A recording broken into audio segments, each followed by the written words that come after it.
Evening, Peppa Pig's family is in the living room. Peppa is playing with a new mirror. It is unusual, with a carved frame and slightly misty glass, but no one paid much attention to it.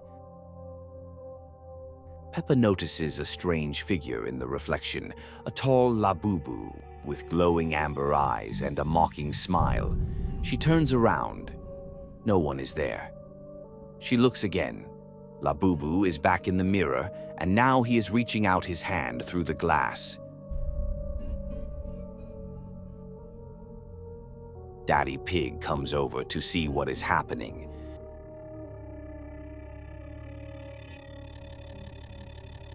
He picks up the mirror, and Labubu's yellow eyes suddenly flare from within as black, oily liquid pours onto the floor from the glass. It spreads quickly, forming dark patterns and little shadows with bright eyes. The family panics and tries to escape, but the liquid comes alive and crawls toward them. It engulfs the whole house. Labubu steps out of the mirror. Mummy Pig tries to cover the mirror with a blanket, but Labubu breaks free, and the room fills with shadows and whispers.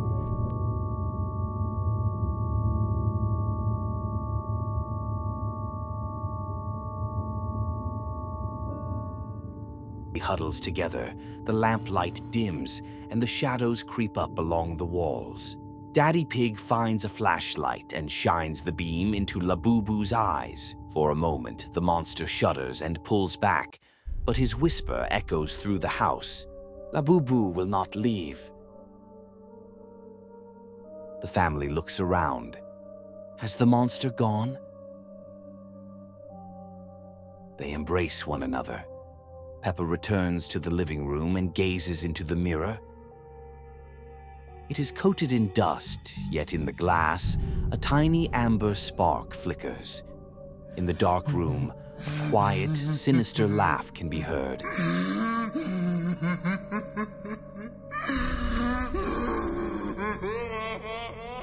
No subscribe, nightmares arrive.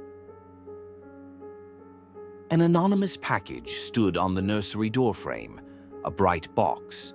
Peppa opened it. Inside there was no figurine.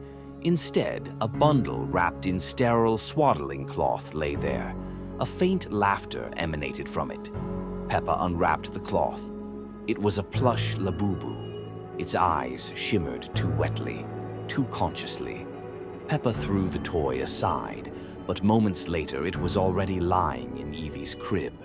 By itself, the toy wouldn't let Evie go. The girl clutched it in her hands. The plush's eyes became alive. Deep, from its half-open mouth, a black substance oozed, thick, sticky. It dripped onto the swaddling cloth, soaking into the baby's skin. Mama Pig was delighted. Look how much she likes it. How cute.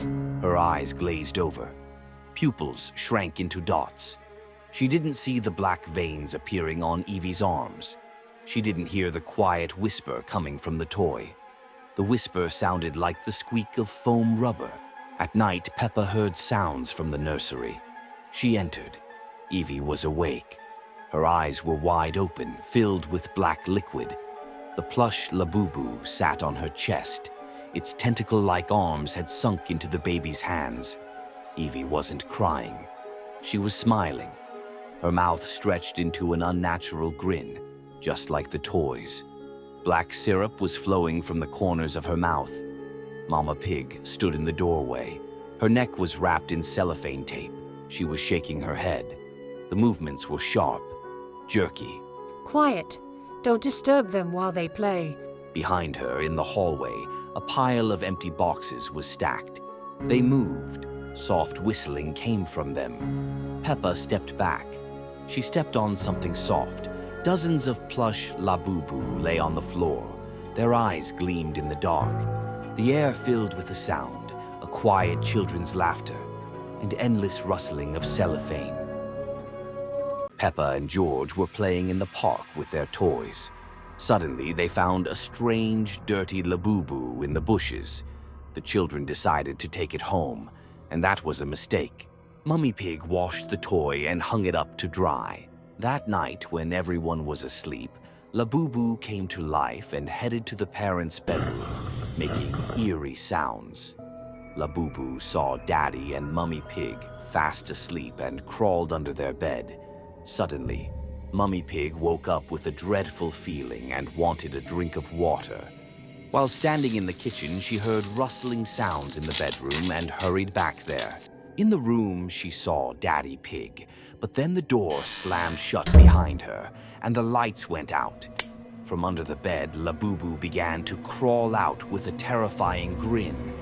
Mummy Pig panicked and tried to open the door, but she couldn't. Peppa woke up from the awful screams and shook George awake to see what was happening. They saw Labubu drag their parents' bodies into the basement and then suddenly glance sharply at them. The children quickly ran upstairs and hid behind the wardrobe. Luckily, Labubu didn't notice them and went into another room. Peppa and George rushed to the basement to rescue their parents, but when they got down there, horror awaited them. It was empty. Suddenly, the basement door slammed shut and the light went out. Peppa remembered there was a ventilation hatch leading to the kitchen. They quickly removed the grate and began crawling up, but Labubu grabbed George's leg and pulled him down. Peppa tried with all her strength to save her brother, but she couldn't, and George was dragged into the darkness. When Peppa made it to the kitchen, she ran to the front door, but it was locked. She turned around and saw Labubu charging at her with a horrifying scream. Peppa woke up in her own bed, confused about what was happening. She slowly went downstairs and saw her whole family standing there, and in Daddy Pig's hand was a present. Peppa realized it had all been a dream and sighed in relief. The family handed her the gift, but when Peppa opened the box, she screamed. Inside was that very same Labubu toy. The family enters a vast Victorian greenhouse. Dozens of pots with exotic plants surround them. In the center rises a wooden sculpture of Labubu holding a flower. A close-up of the wooden Labubu's face. In its bead-like eyes, the shadows of shifting plants are reflected. On the petals of a rare orchid, patterns emerge, resembling grinning Labubu faces. In the heart of the flower, among the stamens, tiny seeds glitter, shaped like miniature Labubus. The leaves on the walls form silhouettes that resemble the family members, but with disproportionately large heads. Drops of condensation slide down the glass ceiling. They merge into patterns that form smiles. The family steps into a closed pavilion. The air is sweet and heavy with the scent of orchids. At the center stands a vase filled with transparent nectar. Inside float tiny Labubus, as if made from candied fruit. All the walls are covered with orchids, their petals resembling Labubu's enormous ears. On a gleaming drop of nectar appears the inverted reflection of the family, and each face bears Labubu's features. The roots of the plants intertwine, weaving a web. Faces take shape within its cells. Sprouts begin to push through the floor. They grow rapidly, transforming into stems with lantern-shaped flowers in the form of Labubu. The pavilion door becomes overgrown with ivy. Its heart-shaped leaves fold into the shapes of eyes. The family finds themselves before an ancient tree. In its trunk gapes a hollow shaped like Labubu's wide smile. Inside the hollow lies a nest of intertwined roots. Within it sits a massive Labubu made of living flowers. Petals fall from the branches, forming portraits of the family on the ground, only with plant-like features. The floral Labubu gazes straight into the camera. In each of her flower eyes is a tiny reflection of the family members. The tree's branches bend, forming an arch that leads into the hollow. Roots rise from the earth, gently wrapping around the family's legs, covering them with blooming patterns. The family transforms into living topiary sculptures in the shape of Labubu. Their faces become perfect floral compositions. The great flower Labubu nods slightly, and the garden freezes in eternal balance. Grandpa came back from fishing with no catch. He was dragging an old chest covered in shells. Black, salty slime oozed from its cracks. The The chest whispered softly, melodically, like a seashell. Evie smiled and reached for it. Slime dripped onto the sand, forming uneven letters. They vanished as though washed away by an invisible tide. Grandpa sat at the edge. His fingers had turned blue, sharp black shells growing beneath his nails. He scraped them across the chest's lid. The water around the pier stilled. A fisherman rose from the water. His eyes were milky white. He grabbed Peppa's hand. His skin was rough, as if covered with nets. "It calls its own home." "Into the depths," he whispered. Behind him, the water swelled. Something in it was breathing. That night, Peppa heard a low hum, as if the sea were flowing right into the walls. Thin black tentacles stretched through the window. They slid across the glass, leaving marks. The chest stood below, on the living room floor. Its whisper broke with glitches, as though the voice came from an old radio. By morning, the boat rocked by the pier. Grandpa knelt before the chest. It was open.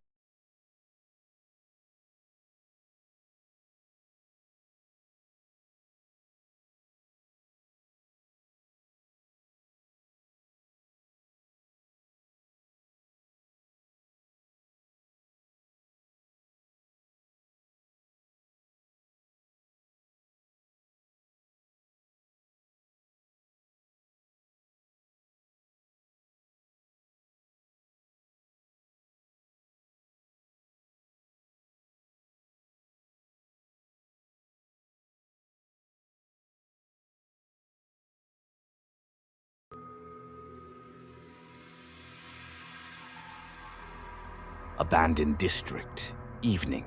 Peppa and George walk past the charred ruins of a house that burned down many years ago. They hear scary whispers from the locals. "This place is cursed. The one who burned here still lives. His spirit is a bloodthirsty monster, wandering in bandages, stealing souls." The children laugh, not believing it, but a chill runs lightly down their spines. Night in Peppa's room. Strange signs. Peppa notices an old amulet on her desk, a gift from her grandmother who once warned her, "It will protect you from dark forces." From the corner of the room, a burned creature emerges from the shadows, its body wrapped entirely in dirty, torn bandages. Its mouth is twisted in a sinister grin, framed by charred flesh. Its breathing is ragged, as if whispering, "I will take your soul." The monster slowly advances toward Peppa, casting fiery shadows through the windows. It hisses, "You will be mine forever." Its voice is hoarse and icy. Peppa tries to back away, but the monster lashes out with strips of bandages, wrapping around her arms and legs like a hunter catching its prey. A vision appears before Peppa, an unknown figure burning alive, betrayed by loved ones. His agony twisted into fury. The amulet Peppa found is revealed as a symbol of banishment, an ancient artifact that can weaken him, but only at great risk to its bearer. The hunt in darkness. Peppa runs through the dark corridors of abandoned buildings, trying to escape. The monster pursues her, its bandages hissing and slithering like snakes. Each time it nearly catches her, a dry, sinister laugh echoes. Peppa screams, but no one hears. The ritual of banishment. Terrified but determined, Peppa clutches the amulet and speaks the ancient words of protection. A radiant light bursts from it, slicing through the darkness. The monster shrieks in agony, its bandages igniting with a bright fire. But the pain only fuels its rage. It lunges, trying to drag Peppa into the void with it. The monster vanishes in the flames, but a new scar appears on Peppa's cheek. A mark that evil is not destroyed, only reborn.